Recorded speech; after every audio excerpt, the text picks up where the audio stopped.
महाराष्ट्र महिला आयोगाच्या अध्यक्षा रुपालीताई चाकणकर आपल्यासोबत आहेत. विषय सांगण्याची गरज नाही आहे. वैष्णवी हगवणे मृत्यू प्रकरणानंतर महिला आयोगाच्या कामावर टीका होती आणि आज नीलम गोरे यांनी बैठक बोलावली होती. ताई, मी टप्प्याटप्प्याने फक्त जास्त नाही 4-5च प्रश्न विचारणार. काय झालं आजच्या बैठकीत? आजच्या बैठकीमध्ये खरं तर काही घटना घडल्यानंतर राज्य महिला आयोगाच्या वतीनं पोलिसांना पत्र दिलं जातं, मेल केला जातो, फोनवरून सूचना केल्या जातात आणि कारवाई करा आणि अहवाल सादर करा असं सांगितलं जातं. काही केसच्या बाबत म्हणजे जसं सांगलीच्या जतमध्ये 12 दिवसात चार्जशीट दाखल झाली.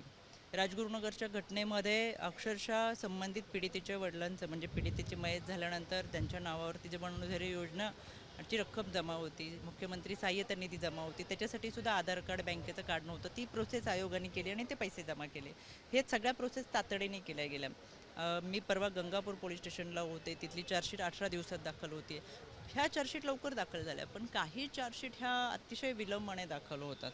तर त्या लवकरात लवकर 90 दिवसामध्ये निकाली निघावं याच्या संदर्भात आज चर्चा करण्यात आली आणि या चर्चेतून आमचा जो अहवाल तयार होईल तो आम्ही राज्याचे मुख्यमंत्री आदरणीय देवेंद्रजी फडणवीस साहेबांना देऊ, जेणेकरून इथून पुढे जो काही महिलांच्या संदर्भातला तपास असेल, मग तो पोलीस स्टेशनचा असेल, भरोसा सेलचा असेल, विधी सेवा प्राधिकरणाचा असेल, हा तपास लवकरात लवकर करावा, जेणेकरून पीडितेला न्याय देण्याची भूमिका आणि न्याय देणं हे सहज शक्य होईल. तुमची जी भूमिका आहे महिला आयोगाच्या अध्यक्ष म्हणून त्याच्याबद्दल फार चर्चा होते सध्या. आणि प्रिया फुके प्रकरण असेल किंवा वैष्णवी हगवणे प्रकरण असेल, मयुरी हगवणे प्रकरण असेल, तर या सगळ्या तिन्ही प्रकरणांमध्ये किंवा इतर प्रकरणांमध्ये तुम्ही वेळेत कारवाई केली नाही असा आरोप होतोय.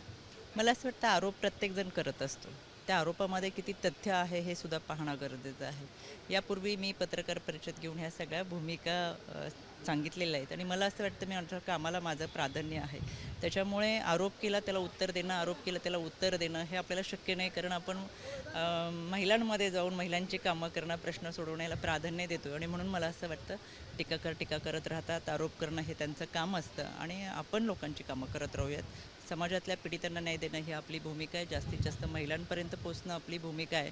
टीकाकारांच्या पण काही चांगल्या सूचना असतील, काही महिलांच्या संदर्भात त्यांनी काही काम केलं असेल, कुठल्या महिलेला न्याय दिला असेल, ते देखील आमच्यापर्यंत पोहोचवं, त्यांच्या सूचनांचं आम्ही स्वागत करू. पण तुम्ही हे खात्रीने सांगू शकता की या तिन्ही प्रकरणांमध्ये कुठलाही विलंब झाला नाही, प्रिया फुके किंवा हगवणेंच्या दोन्ही प्रकरणांमध्ये? या सगळ्या प्रकरणांचा मी लेखाजोगा यापूर्वी दिलेला आहे आणि तो आत्मविश्वास आम्हालाही आहे की आम्ही या सगळ्या प्रक्रियेमध्ये पूर्णपणे कारवाई केलेली आहे. त्याच्यामुळे शेवटी कामाच्या प्रती असलेली निष्ठा, जे पद आणि काम आपल्याला दिलं आहे त्याला दिलेली न्यायाची भूमिका, याच्यामध्ये आमच्यामध्ये तो आत्मविश्वास आहे. पण तुम्हाला का टार्गेट केलं जाते? मी असं थेट प्रश्न विचारतो, कारण तुमच्या पक्षाच्या नेत्या आहेत, रुपाली ठुमरे पुण्यातल्या आहेत, त्या तुम्हाला तुमच्या विरोधामध्ये बोलत आहेत, तो पक्षातले काही नेते बोलत आहेत, विरोधी पक्षातले नेते बोलत आहेत.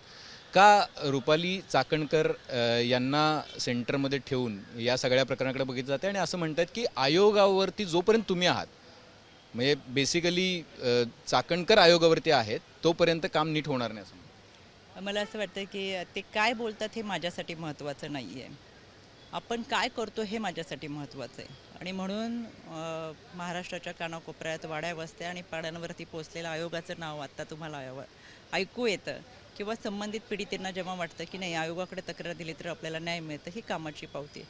म्हणून कोणी टीका करत असेल तर माझ्या दृष्टिकोनातून त्याला फारसं महत्त्व नाही आहे. आपल्याला वैष्णवीला न्याय द्यायचं आहे, पुन्हा वैष्णवी होणार नाही याच्यासाठी काम करायचं आहे.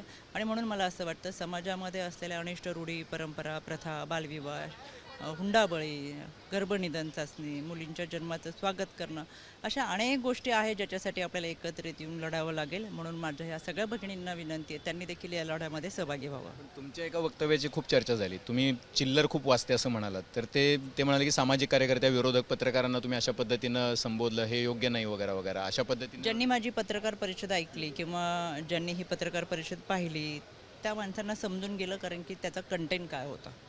अर्ध्या तासाच्या पत्रकार परिषदेमध्ये एका वाक्यावरून त्याचा अर्थाचा अनर्थ करणं हे योग्य नाही. त्याच्यामुळे ज्यांनी ही पत्रकार परिषद पाहिली त्यांनी समजून घेतला हा विषय काय. तुमचं टापटीप राहणं, तुमचं म्हणजे आता मला हा प्रश्न विचारताना ऑकवर्ड होतं, कारण की महिलांच्या संदर्भातले प्रश्न विचारताना अशा प्रश्नांची चर्चा होणं, मेकअप असेल किंवा साड्यांचे रंग असतील किंवा काय असेल, तर तुम्ही याकडे कसं बघता की ज्या पद्धतीने मध्ये आपण दिसतोय आणि 4 वेळा मी तोंड पुसते तरी तुम्हाला असं वाटत असेल की मेकअप करून उभं राहिलं.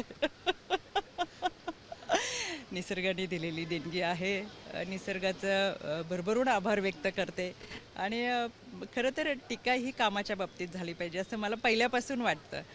कामाच्या या टीकेमध्ये आम्ही निश्चितपणाने स्वागत करू, काही त्रुटी असतील आमच्या त्याच्यामध्ये सुधारणा करू आणि त्यांच्या सूचनांचं स्वागत करत असताना काही दुरुस्ती करू. पण वैयक्तिक पातळीवरची टीका ही समाजमान्य कधीच होत नाही, लोकांना देखील आवडत नाही. म्हणून मला असं वाटतं टीकेला मी महत्त्व देत नाही. गेली 18-19 वर्ष राजकारणामध्ये आहे. कोणी ना कोणी टीकाकार कुठे ना कुठेतरी असतो. तुम्ही तुमच्या क्षेत्रामध्ये काम करता, अनेक विरोधक तुम्हाला भेटत असतात. कोणतंही क्षेत्र असं नाही की तिथं तुम्हाला 100% लोकांचं समर्थन असतं. विरोधक हा प्रत्येक ठिकाणी असतो, टीकाकार प्रत्येक ठिकाणी असतो. हरकत नाही, टीकेच्या माध्यमातून कामाच्या वरती जर टीका केली तर जरूर आम्ही त्याच्यामध्ये सुधारणा करू. ते म्हणतात की तुम्ही राजकीय पक्षाचं एक पद पण तुमच्याकडे आहे, महिला आयोगाचं अध्यक्षपद पण आहे, तुम्ही पदाला न्याय देऊ शकत नाही. तुम्हाला भेटायचं जर कुठे भेटायचं, तुमचे राजकीय कार्यक्रम असतात कधी या शहरात कधी त्या शहरात, तर त्यामुळं तुम्हाला एका जबाबदारीतून मुक्त केलं पाहिजे. तुमची काय भूमिका आहे? मी त्यांचे मनापासून आभार व्यक्त करेल जेव्हा ते सांगतात की मी या शहरातून त्या शहरात फिरते.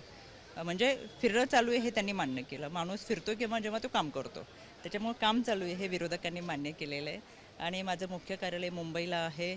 155-209 हा माझा टोल फ्री शासकीय वेळेमध्ये चालू असतो. जिल्ह्याच्या ठिकाणच्या, तालुक्याच्या ठिकाणच्या, वाड्या वस्त्याच्या, ग्रामीण भागातल्या आदिवासी पाड्याच्या महिलांना मुंबईला येणं शक्य नसतं, म्हणून मी त्यांच्या भागामध्ये जाऊन जनसुनावणी घेते. मी 3 दिवस नाशिक दौऱ्याला होते, तिथली जनसुनावणी घेतली. मग या निमित्तानं त्या महिला आपल्यापर्यंत पोहोचू शकत नाही, म्हणून मी त्यांच्या जिल्ह्याच्या ठिकाणी जाते. आमचे विभागीय कार्यालय आहे, प्रत्येक ठिकाणी पोलीस स्टेशन आहे. पोलीस स्टेशनमधला भरोसा सेल आहे, त्यांच्याकडे तक्रार देऊ शकता. वन स्टॉप सेंटर आहे, त्यांच्याकडे तक्रार देऊ शकता. या भरोसा सेलच्या माध्यमातून, वन स्टॉप सेंटरच्या माध्यमातल्या तक्रारी दिल्या तरी त्याचं चांगल्या पद्धतीचं निवारण केलं जातं. आणि मला आवर्जून सांगायचं आहे, या सगळ्यांमध्ये काम करत असताना जेव्हा पीडितांना वाटतं आपल्याला न्याय हवं, तर पोलीस यंत्रणाही अतिशय सतर्कपणे काम करते. 112 हा टोल फ्री क्रमांक आहे, 1098, 1091 हा टोल फ्री क्रमांक आहे. अशी वेगवेगळी व्यासपीठं ही तक्रारदारांना आहे. म्हणून मला असं कधीच अडचण आली नाही की आम्ही आता तक्रार कुठं करू.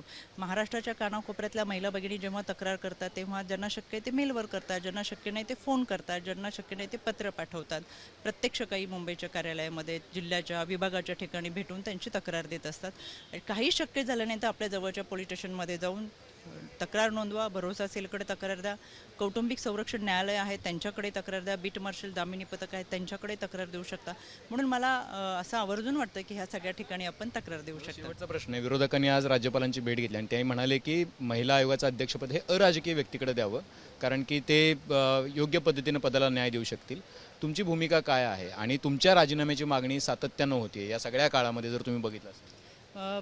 ह्या व्यक्तींचा अधिकार आहे, ते कोणालाही जाऊन भेटू शकतात, त्यांची मागणी करू शकतात. नीलमताईंनी मगाशी स्पष्टीकरण केलं, म्हणून मी म्हटलं आधी त्यांना बोलू देत, म्हणजे आपल्या अनेक प्रश्नांची उत्तरं मिळतील. ज्यावेळेस आयोगाची स्थापना करण्याचे बैठका चालू होतं, त्यावेळेस या पदावर कोण नेमावं, तर ज्यांनी गेले अनेक वर्ष महिलांच्या संदर्भात काम केले, ती कोणतीही व्यक्ती या पदावर चालेल अशा पद्धतीची ॲक्टमध्ये नमूद केलेलं आहे. त्यांनी जरूर आयोगाचा ॲक्ट वाचावा. आणि जे असं म्हणतात की राजकीय व्यक्ती नको आहे, तर मला असं वाटतं माझी 20 ऑक्टोबर 2021 रोजी नियुक्ती झाली. त्यावेळेस मी महाविकास आघाडी आम्ही एकत्र होतो आणि ही 30 लोकं होती ज्यांचं समर्थन होतं. आज तीच विरोधात आहेत म्हणून बोलतात, पण हे सगळं हास्यास्पद गोष्टी आहेत. एकेकाळी बरोबर होतो म्हणून आयोगाला ती व्यक्ती चालू शकली, आज विरोधात आहेत म्हणून त्या गोष्टीला विरोध करणं ठीक आहे. विरोध हा होत राहतो, पण हा सगळा बाजूला ठेवून महिलांसाठी त्यांनी जे काही कामं केलेत ती आयोगापर्यंत जरूर पोचवावी. आम्ही त्याची दखल घेऊ. आणि राजीनाम्याच्या मागणीबद्दल हा पक्षाचा निर्णय आहे. पक्ष जो काही निर्णय घेईल, शेवटी पक्षाला वाटतं एक कार्यकर्ती म्हणून, आयोग म्हणून चांगल्या पद्धतीचं काम केलेलं आहे.